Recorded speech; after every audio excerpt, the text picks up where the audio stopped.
consumimos demasiado carbón, lo que nos coloca al borde de un desastre por el calentamiento global. Pero la ayuda está en camino. Al crear el problema, también estamos creando soluciones. Ahora nos damos cuenta de que será la tecnología la que nos resolverá este problema a gran escala. Y puede hacerse en pequeña escala. Los molinos de viento no son nada nuevo, pero en el garaje de 5.000 metros cuadrados de Jay Leno, tiene un secreto. No importa en qué dirección sopla el viento. Creo que lo genial de esto es que utilizas algo que siempre estuvo aquí, el viento. No lo cambias, no lo alteras, no hay desechos. El viento sopla las 24 horas del día. Él está cerca del aeropuerto cada vez que despega un avión. Tengo 100 vatios. Para suplir a Leno con abundantes vatios está Phil Watkins, inventor en Packwind Incorporated. Para él, aprovechar el viento no es solo una pasión, es el futuro de la energía doméstica. Y puedes ver producirse la energía y lo emocionante que es esta experiencia, ¿saben? Miras arriba, sabes que el viento sopla y dices, bien, estoy generando electricidad. Puedes correr el medidor o ver cómo ocurre. Lo que ocurre es que el viento mueve una turbina que produce electricidad para uso inmediato. Cuando la electricidad no se utiliza, puede almacenarse en una batería y usarse después. Las tormentas de viento son bienvenidas. Las tradicionales turbinas de viento, esos enormes gigantes impulsados por hélices que se colocan en áreas de viento, son capaces de producir varios megavatios. Pero para generarlos, el viento debe incidir en ellos correctamente. Imaginen que esto es una hélice y esta hélice gira alrededor de un eje, ¿de acuerdo? Bien, para que la hélice gire, el viento debe interactuar con la cara del aspa. Si el viento viene de esta dirección, eso significa que el aspa debe moverse en esa dirección para que el viento interactúe con la lámina y la haga mover. Hacer turbinas de viento para el hogar es cuestión de diseño. Al utilizar combinaciones de materiales livianos, Packwind hace posible colocar el poder del viento en los techos. Las paletas en el eje vertical pueden recibir viento desde cualquier dirección. Podemos captar viento en esta área aquí, o en esta área aquí, o en esta área aquí. Podemos atrapar el viento desde cualquiera de estas superficies. En la búsqueda de rendimiento, Packwind tiene más de una forma de atrapar el viento. Básicamente podemos ver dos máquinas que producen más o menos la misma cantidad de energía. Esta está girando a una velocidad menor, pero posee una sección transversal mayor. Significa que a mayor área producimos más energía. Por otro lado, producir energía es también cuestión de velocidad. Así que a mayor velocidad, mayor es la electricidad que produces. Así que en esencia ambas producirán la misma cantidad de energía. Con este viento de 16 kilómetros por hora, estas turbinas producen aproximadamente 250 vatios. Es casi lo necesario para hacer funcionar un televisor y un refrigerador. Multipliquen eso por una ciudad o un estado y billones de toneladas de gases invernadero nunca irán a la atmósfera. Y además tenemos la versión Mondo para aquellos hogares que necesitan de una buena cantidad de vatios. Como el garaje de 5.000 metros cuadrados para autos clásicos de Jay Leno. No quiero tomar la electricidad de alguien más, me gustaría producir mi propia energía, quisiera producir toda la que quiera. Así, mientras el fundador de Packwind, Phil Watkins, instala la turbina, el electricista George Thomas la conecta al electrodo. Se agregan algunos paneles solares y empieza el ahorro de energía. Enciende. Bien, bien, hay buena lectura, ¿cierto? Buena lectura. Bien. La energía que no se utiliza regresa al electrodo. Con las luces apagadas aquí durante la noche, y si la turbina se activa, esto puede almacenar unos 10.000 vatios toda la noche. Puedes literalmente hacer girar hacia atrás el medidor. Cada vez que podemos recuperar energía es genial, es decir, obviamente si podemos encender las luces, no tenemos mucho gasto de energía aquí, más que solo luces y aire acondicionado, y si podemos obtenerla en parte del sol y de las turbinas, pues es genial. Sin mencionar lo satisfactorio. Es como, ¿por qué los tomates que siembras en tu jardín saben mejor que los que compras en el mercado? ¿O por qué la electricidad que uno mismo genera parece mejor que la que compras en la ciudad? Es porque tus manos están allí. Y si ponemos las manos sobre esto, es justo lo que podemos hacer con otra lección ecológica para el hogar. Es una maravilla llamada Green Switch y persigue a esos vampiros que nos desangran en casa. Existen vampiros que sustraen energía de la casa cuando usted en realidad no tiene nada encendido. Aún apagados consumen energía. Camine por su casa en la noche y observe todas esas pequeñas luces rojas que brillan y se asombrará. Es una de las formas de descubrir cuántos electrodomésticos consumen energía y dinero de sus bolsillos cada día. Para el Ministerio de Energía, esas pequeñas luces rojas representan entre el 10 y 15% de toda la energía que se utiliza en un hogar promedio. Y están allí acechándonos. Este es un típico ambiente de oficina. Quizá usted tenga una impresora, un módem, un estéreo o un iPod. Si usted observa el monitor, utiliza 192 vatios. Todo este equipo en el modo stand-by representa una pérdida de energía. No es bueno para el ambiente y definitivamente no es bueno para su bolsillo. Y no olvidemos al vampiro más poderoso de todos, la unidad de entretenimiento familiar. Como pueden ver, todo este equipo está encendido. Este es el equipo estándar que tenemos en casa, reproductor de DVD, decodificadores para cable y televisión. Esto consume unos 100 vatios. Si se apagan, esta cifra bajaría a unos 26 vatios. Aún apagados, usted aún consume unos 26 vatios, un 25% de la energía que consume normalmente. En casa es solo cuestión de decidir qué vampiros queremos eliminar. Una vez que identificamos a los chicos malos, el primer paso es instalar un receptáculo Green Switch al toma corriente. Este es nuestro receptáculo. Una vez que sabemos dónde lo queremos colocar, la instalación es muy simple. Esta es la antena. Recibe la señal del interruptor maestro. Le dice a esta unidad si debe encenderse o apagarse. Los receptáculos se pueden conectar a tantos tomacorrientes como se deseen, así como al termostato de su aire acondicionado. Entonces, una vez que se instalan los receptáculos, permanecen a la espera de una señal de su interruptor principal. Nos encontramos en la puerta principal de la casa. Ya entramos y reemplazamos el resto de los interruptores y receptáculos que van a interactuar con este Green Switch. Reemplacé los componentes eléctricos de este cajetín y lo reemplacé con un nuevo botón. Y nuestro Green Switch, todo se conecta con los componentes eléctricos existentes. Es una instalación muy sencilla. Ahora pasamos al interruptor y todos esos vampiros succionadores de energía serán historia. Se ahorra dinero y se contamina menos el ambiente. Si realmente quiere ser obsesivo con el consumo de energía, pruebe el Power Cost Monitor. Solo coloque un sensor alrededor de su medidor externo y este aparato externo le permite olvidar los vatios, los costos y el ambiente. ¿Alguien quiere uno? Pero entonces tenemos la basura.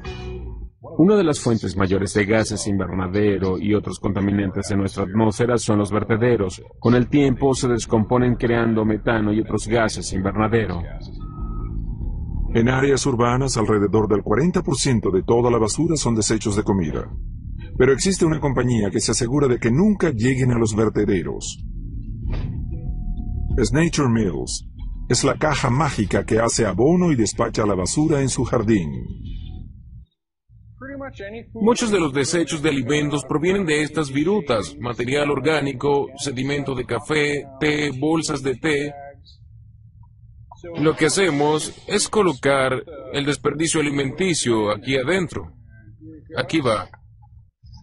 Para hacer abono, los desperdicios alimenticios necesitan una cantidad apropiada de oxígeno, humedad y calor. Si se deja a la naturaleza, el proceso tomaría meses. El Indoor Composter sobrecarga los niveles de oxígeno y temperatura, acelerando la descomposición a unas 2 semanas.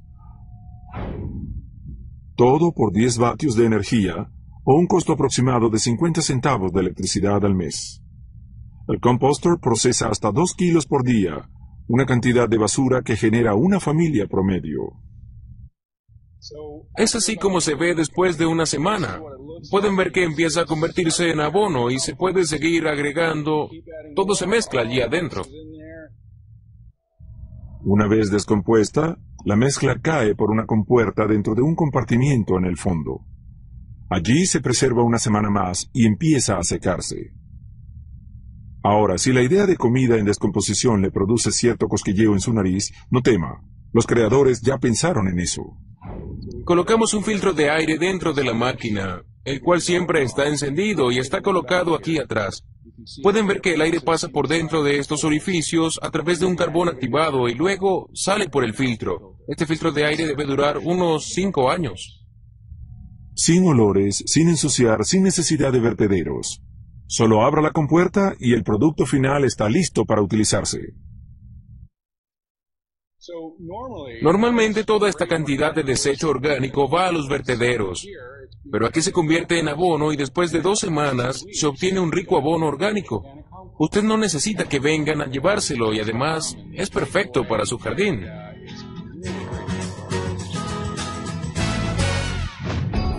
Con o sin abono, los jardines de Azusa, California, se marchitan con otro día de altas temperaturas. Dentro de la biblioteca pública, el aire acondicionado trabaja el doble. La biblioteca recibe a unos 500 visitantes por día que entran y salen de aquí, y muchos de ellos vienen para refugiarse y escapar del calor. Enfriarse en este calor genera sobrecarga en el suministro de energía, posibles apagones y la urgente necesidad de nuevas plantas eléctricas. Pero los funcionarios del gobierno encuentran novedosas soluciones, como utilizar la energía de la noche para enfriar su biblioteca durante el día. ¿Parece difícil? Pues bien, todo está en el hielo, el Ice Bear Cooling System. Básicamente esto es un gran tanque de agua. Lo que tenemos aquí es un tanque de 2000 litros. Y en su interior tenemos estos espirales de cobre que, si observan más de cerca, parecen los resortes de un colchón estirados a una altura de 1,5 metros. Es dentro de los espirales donde Ice Bear realiza su primer truco.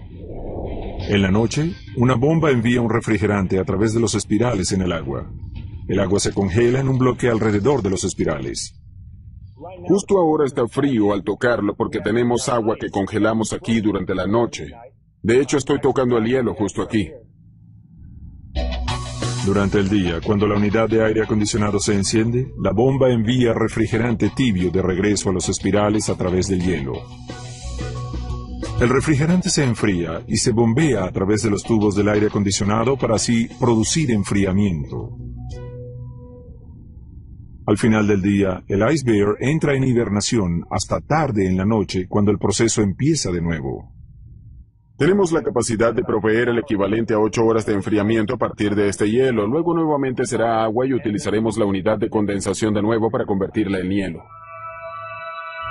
Al obtener su energía en la noche, en lugar de atacar el suministro eléctrico durante el día, el Ice Bear puede detener los gases invernadero utilizando la energía limpia y económica de la noche. Ahora muchos lugares generan energía renovable con el viento durante las noches, así que al desplazar esa demanda a horas nocturnas, también se desplaza parte de esa demanda a fuentes de energía no contaminantes que preservan el ambiente.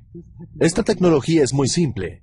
Es un gigantesco bloque de hielo en el exterior de nuestra biblioteca, y de alguna manera logra mantener el edificio frío.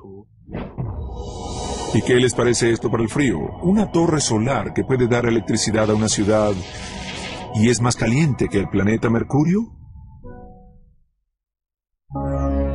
En el desierto, en las afueras de Sevilla, España, 100 metros de tecnología ambiental capturan rayos solares. Podría ser el método que logre una inyección masiva de energía solar a las ciudades. Se denomina torre solar y se levanta como un faro de esperanza en la lucha contra el calentamiento global. La cúspide de la torre de concreto recibe el reflejo de un mar de espejos llamados helióstatos. Los helióstatos están dispersos en unas 70 hectáreas, y el sol brilla a diario convirtiendo a la torre en un oráculo de energía solar. Valerio Fernández es el ingeniero director de la planta. Estamos en el centro del campo de helióstatos de la planta solar PS10. Posee unos 624 helióstatos compuestos de espejos. La función del helióstato es reflejar la radiación solar. Estas unidades no son calientes. Los helióstatos se programan para mantener el calor en la torre desde la mañana y hasta que anochece. A medida que la Tierra gira, los helióstatos se mueven para mantenerse perfectamente enfocados entre el Sol y la torre. Hay años en los que febrero tiene 29 días, por lo que todos los años son diferentes. Las ecuaciones para reflejar con precisión el movimiento del Sol son complejas y se deben actualizar en cada ciclo anual. Cada helióstato está hecho de cristal y acero y tiene una superficie de 120 metros cuadrados. Se fabrican con espejos convencionales que reflejan la radiación solar y son algo curvados para concentrar la radiación solar hacia un punto que es el receptor en la cúspide de la torre. Con el poder de los espejos, el receptor solar alcanza temperaturas de 500 grados centígrados. Eso es más caliente que la temperatura de un día en Mercurio. El receptor consta de 4 paneles de acero. Cada panel es una selección de tubos soldados entre sí. Dentro de los tubos hay agua. Cuando el sol impacta los paneles, el agua se calienta y se convierte en vapor. La presión que se genera por la expansión del vapor mueve la turbina que genera la electricidad. Una vez que la electricidad se mueve a los electrodos, el proceso finaliza. El calor del sol se aprovecha con éxito y se convierte en energía no contaminante. Solo esta torre provee de energía a 6.000 hogares. Pero los españoles no se detienen allí. Están construyendo más torres y planifican construir un total de 9. Todo el proyecto producirá suficiente energía para unos 700.000 habitantes, 19 kilómetros alrededor de Sevilla. Esta chispa de tecnología de torre se encendió en el desierto de California en la década de los 80. Construido como un prototipo a escala real, Solar One aprovechaba el poder de 1.800 espejos, todos dirigidos a la cúspide de una torre de 90 metros. Pero en lugar de utilizar agua como conductor de calor, Solar One utilizaba aceite. Durante 4 años, el prototipo esporádicamente produjo hasta 10 megavatios de electricidad, un poder suficiente para abastecer 5.000 hogares. Pero aún más importante, probó que la tecnología funcionaba. No creo que alguien imaginara que se generarían tantos kilovatios de energía por día. En realidad, se superaron todos los pronósticos iniciales. De nuevo en Sevilla, España, los ingenieros escogen el agua para disipar el calor. Pero aún existe un reto enorme por sortear. ¿Cómo mantener un giro consistente en la turbina cuando es de noche? En este momento, nuestras primeras plantas tienen una capacidad de almacenamiento de energía térmica muy limitada que nos permite generar electricidad cuando no hay sol, pero se reduce a solo 1 hora. El truco ahora es mantener el agua tan caliente durante la noche como para mantener el flujo de vapor que mueve la turbina. Es por esto que los ingenieros buscan soluciones híbridas como el poder del viento y combustibles biológicos como formas de mantener la energía no contaminante a tiempo completo. Aún la torre solar de España brilla con éxito. Cuando el sol brilla, la torre produce diariamente 11 megavatios de electricidad. Y lo hace sin una sola emisión de gases invernadero. Con esta exitosa planta comercial, creo que dimos un exitoso primer paso. El comprobado éxito a largo plazo del proyecto en España creó una resurrección de las torres solares. Desde China hasta Marruecos, las torres de energía empiezan a capturar la atención de inversionistas y funcionarios gubernamentales. Pero no todas las torres solares son iguales. También existe otra interesante tecnología solar térmica. Es cuando simplemente se toma un embudo invertido y se permite al sol incidir sobre ese embudo todo el día. No es sorprendente que este modelo de embudo se probara por primera vez en la ecoamistosa España, en las afueras de Madrid, en la soleada Manzanares. El proyecto se basó en un simple principio de física.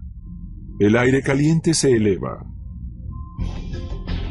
El proyecto comenzó con un enorme invernadero. Una cubierta de polímeros transparente o área de captación rodeaba a una torre de 190 metros con un fondo hueco.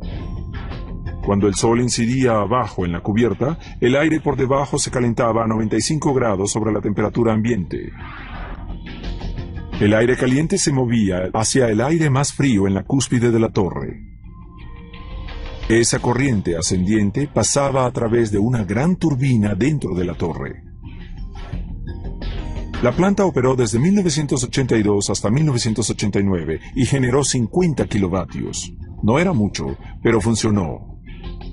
El diseño podía enfrentar al sol, pero a finales de la década de los 80 el petróleo era barato y se perdió el interés. Nuestra experiencia es que hay un par de elementos que generan inversiones en las torres solares.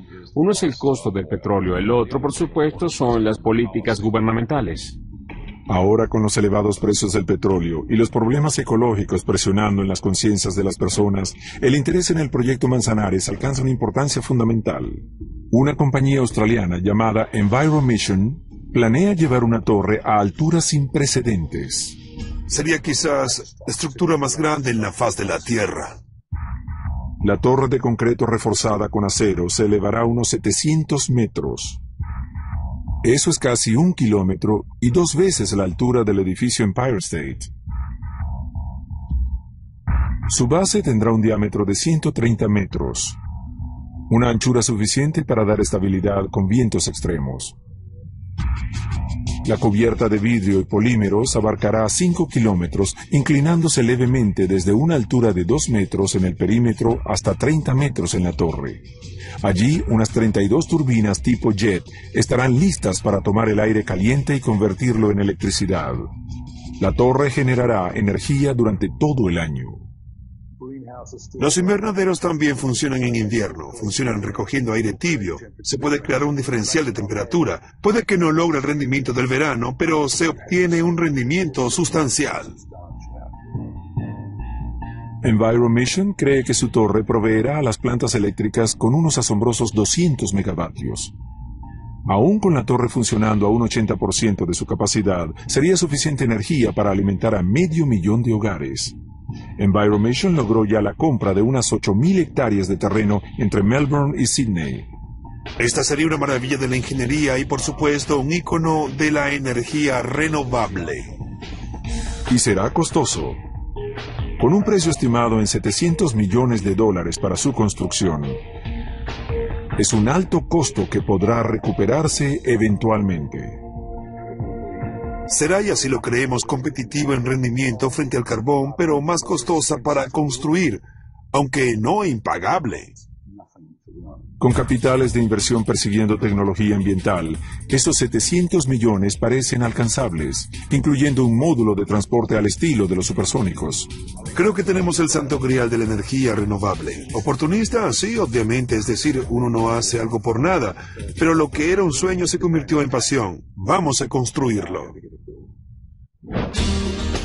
Hay otra máquina ecológica que ya se construyó. Un auto que funciona con aire. Y si su inventor francés logra desarrollarlo, será el auto del futuro.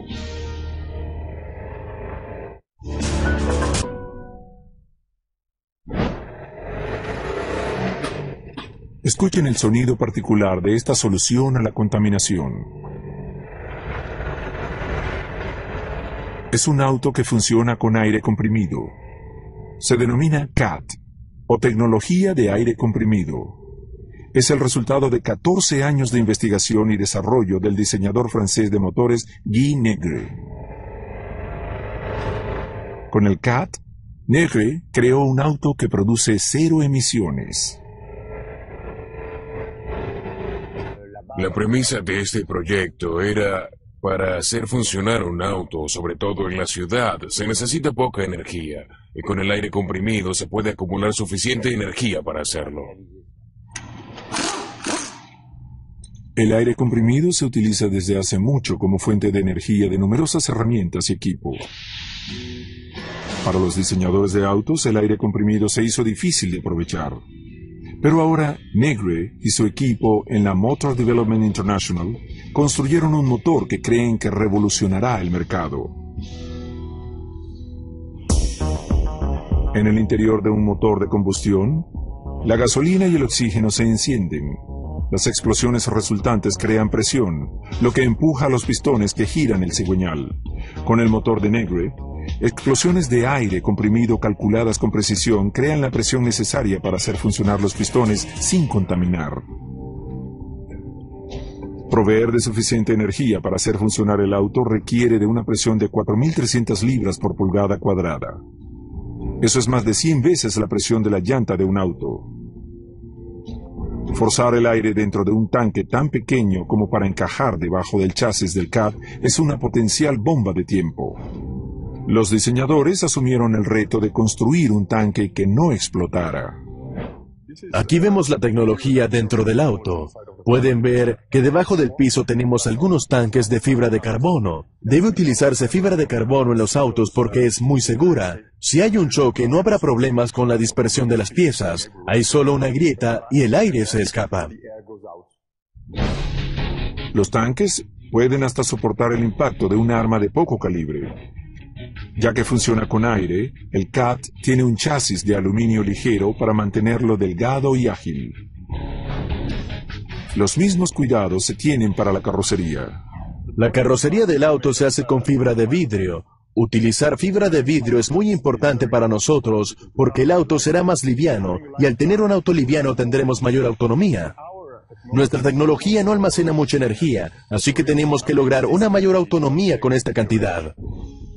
La compañía de Negre dio una licencia a Tata Motors, el mayor fabricante de autos de la India. Y la Ciudad de México se interesa por el CAT como una forma de reducir sus nubes de smog. Una vez que el CAT deja la fábrica, necesita aire. Así que la compañía de Negre necesita convencer del proyecto a las estaciones de combustible para que instalen compresores y tanques de aire. Esto es un compresor y puede usarse para llenar estos tanques de alta presión. Es un enorme volumen. Luego, cuando el auto llega a la estación de aire, solo se transfiere el aire desde estos grandes tanques al auto, lo que toma unos 3 minutos. El suministro de aire también puede hacerse en casa. Enchufe un compresor que viene con el auto y en 3 o 4 horas el tanque estará lleno. Ahora está listo para recorrer 200 kilómetros por solo $2. Si el aire se genera con una fuente renovable, el auto se convierte en una verdadera máquina ecológica. Este es el alternador del motor que abastece el auto al conectarlo a una toma eléctrica para llenar los tanques. Juntemos toda esta tecnología y la versión para la ciudad del Mini-CAT alcanzará unos 100 kilómetros por hora. Pero si desea un tigre en su tanque, la compañía de Negre desarrolla un híbrido a gasolina. Cuando se agota el aire, el motor a gasolina se acciona y un compresor llena de nuevo los tanques de aire. Al alternar los dos combustibles, el híbrido podrá ronronear por unos 900 kilómetros con un tanque de gasolina. El primer auto elegido para una producción inicial es el Mini-CAT. Si les parece que su aspecto externo es extraño, esperen a ver el volante. Por eso colocamos al conductor en el centro. Al colocar al conductor en el centro, se puede colocar más en el frente del auto, y el maletero puede tener más espacio. Esta es la idea básica. Por esto, es más sencillo para nosotros utilizar este auto en Inglaterra y Francia. No hay problema si el conductor está en el centro. Volante a la derecha o a la izquierda, no importa. Guy Negre hizo un auto para todos. El costo del CAT puede variar desde $7,000 para uno de 4 cilindros hasta $25,000 para un auto familiar de 6 cilindros. La determinación de Negre por ser ambientalmente responsable también se extiende a la fabricación. Vamos a expandir el concepto industrial con el que empezamos, el cual es fabricar autos en pequeñas fábricas ubicadas en el mercado. Es un concepto original, es muy importante para la economía, para la sociedad, el tema de la polución y el ambiente. El auto de aire comprimido funciona. Ahora todo lo que Guy Negre necesita es el apoyo del público y de la industria automotriz. Los adelantos siempre son difíciles, y en especial los adelantos tecnológicos, porque la industria generalmente sigue una dirección ya establecida y no les gusta ver que alguien cambie el curso.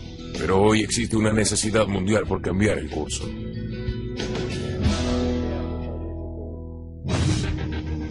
Existe también una necesidad mundial de agua pura. Por suerte, podemos convertir el agua contaminada en algo potable. Pero esto nos cuesta millones. El agua y el oeste americano es abundante, pero debajo de una de las regiones más sedientas del sur de California existen trillones de litros de agua, pero gran parte de ella está contaminada, aunque no por mucho tiempo. A 60 metros por debajo del Valle de San Gabriel, químicos tóxicos contaminan las fuentes acuíferas. Están allí hace décadas. Al principio del siglo XX, con el inicio de la revolución industrial, pensábamos que podíamos desechar las cosas, pensábamos que podíamos lanzar desperdicios en los ríos y el material de desecho en los vertederos, o lanzar cosas en los océanos y deshacernos de ellas. Y antes de la década de los 70, ninguna de las leyes que hoy se aplican existían, y las prácticas para el manejo y desecho de químicos eran muy diferentes de las que tenemos hoy en día. Tuvo que ocurrir uno de los peores desastres ecológicos en la historia de los Estados Unidos para forzar estos cambios: Love Canal. En 1942, una vía fluvial al norte de Nueva York se convirtió en un vertedero de desechos tóxicos que utilizaban las compañías de químicos y plásticos. Para 1978, los residentes de la zona sufrían de defectos físicos al nacer, abortos y cáncer. A partir de esta tragedia se creó el Superfondo, un programa federal para identificar y limpiar los lugares con desechos tóxicos en los Estados Unidos. Fue el primer uso a gran escala de tecnología para limpiar el ambiente. El Valle de San Gabriel fue uno de estos lugares. La Agencia de Protección Ambiental sabe de unas 20 compañías que contaminan esta área. Las empresas responsables van desde compañías de limpieza industrial hasta fabricantes de cohetes. Y todos los días millones de litros, un equivalente a 500 piscinas del agua de los acuíferos contaminados, entran en la planta de tratamiento de San Gabriel para su limpieza. El agua se extrae de los acuíferos por 3 pozos de extracción que alimentan a esta planta de tratamiento. El agua va a la primera fase de tratamiento, que consiste en un aterrizaje a través de este tubo vertical. Sube por el lado de la torre de caída. El agua sube a la cúspide de la torre y cae. Los tanques están llenos de miles de globos plásticos del tamaño de una toronja. Cada globo es una matriz porosa. Al caer a través de los globos, el agua se descompone en pequeñas gotas, mientras se introduce aire desde el fondo del tanque.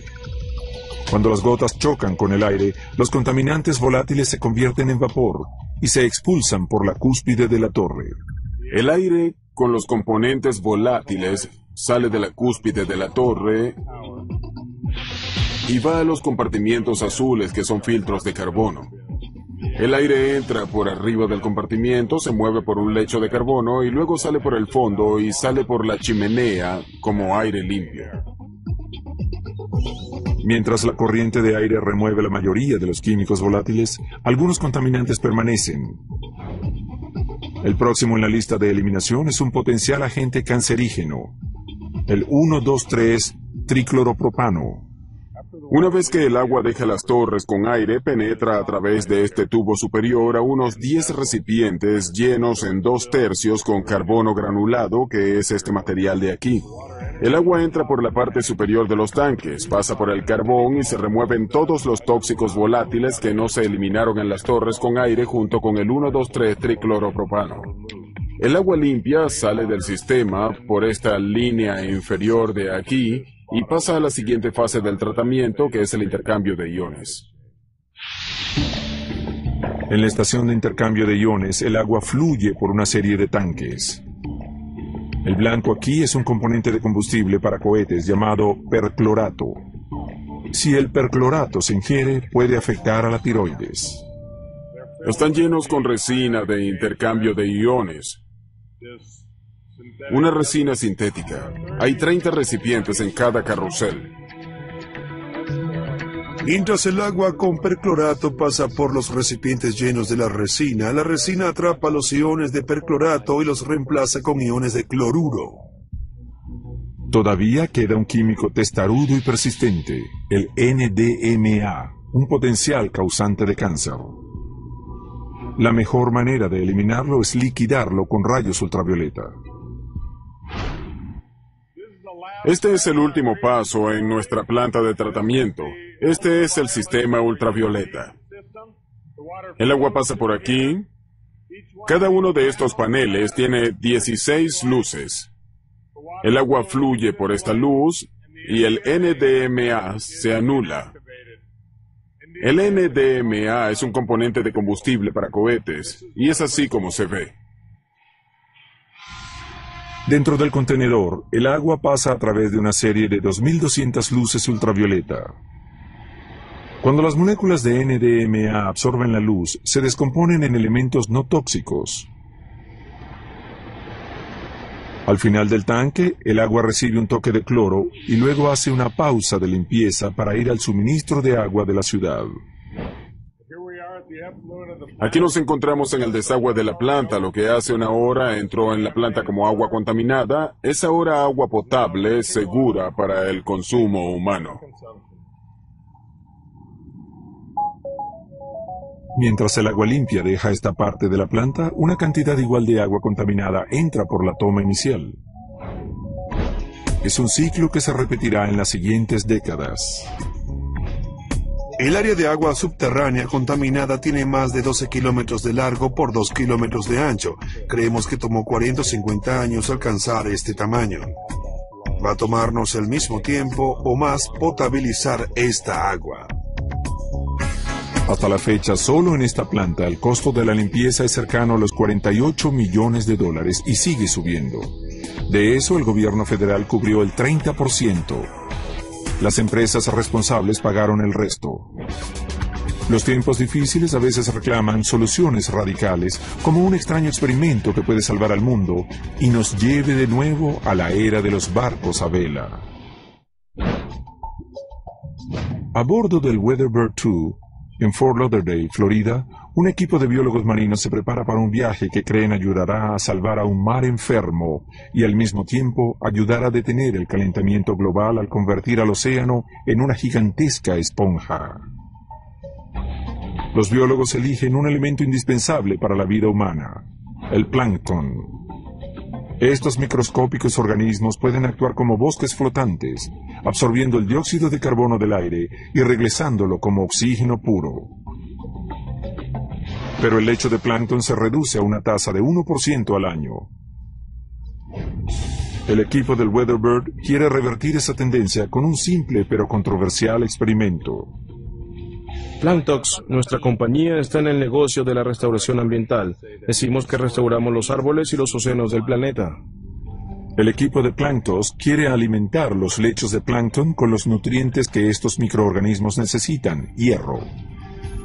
Con más plancton en el océano tendremos menos CO2 en la atmósfera. Por cada tonelada de hierro que va al océano, las plantas oceánicas retiran unas 100.000 toneladas de dióxido de carbono de la atmósfera. Con imágenes satelitales, el equipo identifica para su experimento un claro florecimiento de plancton a unos 500 kilómetros de las Islas Galápagos. Aquí tengo una muestra de algo del nutriente de hierro que se mezclará con el agua. Y este nutriente con el que fertilizaremos es muy fino para que se disuelva cuando lo agreguemos en el agua. Queremos que flote en la superficie tanto como sea posible. De esa forma llevará el plancton a la superficie. En un periodo de 2 semanas, la tripulación del Weatherbird utilizará un tubo plástico para verter entre 50 y 100 toneladas de hierro encima del plancton de las Galápagos. Para el equipo de Planktos, eso removerá entre 5 y 10 millones de toneladas de CO2 de la atmósfera. Usamos estos mezcladores de aquí, succionamos el agua marina dentro de ellos, pueden soportar unos 1000 litros. Abrimos esto, colocamos el hierro aquí adentro, los motores se encienden, mezclamos el hierro con el agua de mar. Estos tubos Entran por detrás y soltamos la mezcla concentrada de hierro y agua de mar mientras el barco se mueve y lo rociamos sobre el océano. Luego de esparcir el hierro, un equipo de investigadores permanecerá con el plancton por 20 semanas para monitorear su crecimiento y registrar cuánto dióxido de carbono se absorbe. Examinan las muestras para determinar cuán profundo se sumerge el plancton cargado de CO2. Esto permite al equipo determinar cuánto tiempo permanece el CO2 fuera de la atmósfera. Una vez que secamos el plancton, podemos identificar cuánto carbono está presente en la biomasa. Hacemos esto para las diferentes profundidades y así vemos cuánto plancton hay en la superficie. Cuánto se hunde a 100 o a 200 metros. Mientras más este desciende, el carbono se pierde por décadas o milenios. Mientras más profundo descienda el plancton, habrá mayor presión para retenerlo abajo, y esto evita que el carbono ascienda. Si se hunde por debajo de los 500 metros, significa que se mantendrá allí por más de 1000 años.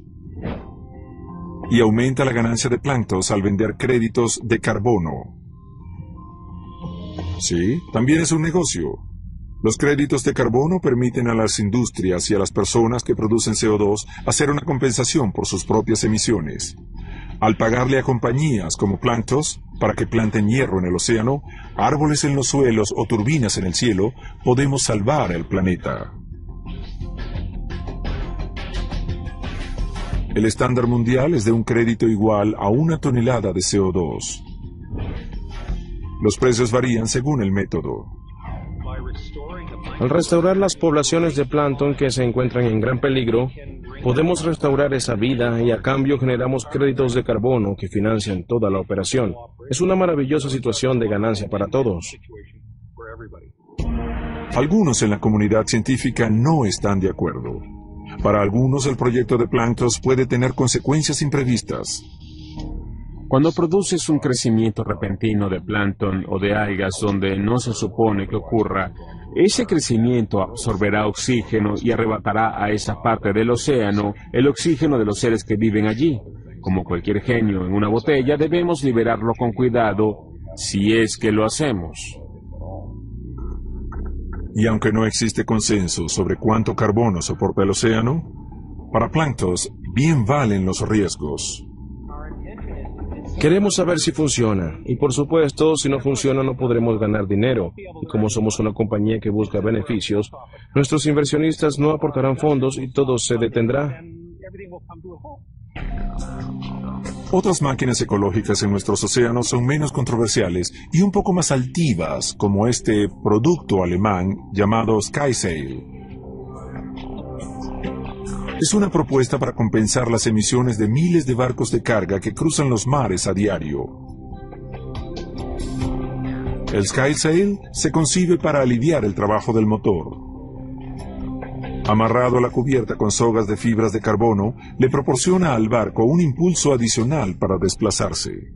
Posiblemente no se pueda apagar los motores todo el tiempo, pero se puede reducir la cantidad de combustible que se consume y el número de horas en que se consume. Obviamente, para reducir las horas de consumo, el SkySail debe atrapar el viento. Una computadora integrada con el cable de arrastre lee la velocidad y la dirección del viento y luego guía a la vela arriba o abajo hacia las mejores corrientes. La vela puede elevarse a unos 300 metros donde hay vientos fuertes y duraderos. Las computadoras a bordo coordinan los datos del satélite con las rutas de navegación para buscar las rutas más rápidas. Las pruebas a bordo del Beaufort, una nave de 60 metros, demuestran que el sistema funciona. En vientos de 15 kilómetros por hora, el SkySail de 80 metros cuadrados produce una fuerza de arrastre de 3 toneladas. Es un ahorro de 1.200 litros de diésel por día. Si se colocara un SkySail en la mitad de los 40.000 barcos de carga y tanqueros que navegan, se lograría un ahorro de billones de litros de combustible al año. Con velas más grandes y vientos más veloces, el ahorro sería mayor. Cuando el viento baja o se acerca una tormenta, el SkySail se recoge en un compartimiento bajo la cubierta. Al navegar hacia el siglo XXI, Vemos a estas máquinas ecológicas como aliados que salvan nuestro ambiente.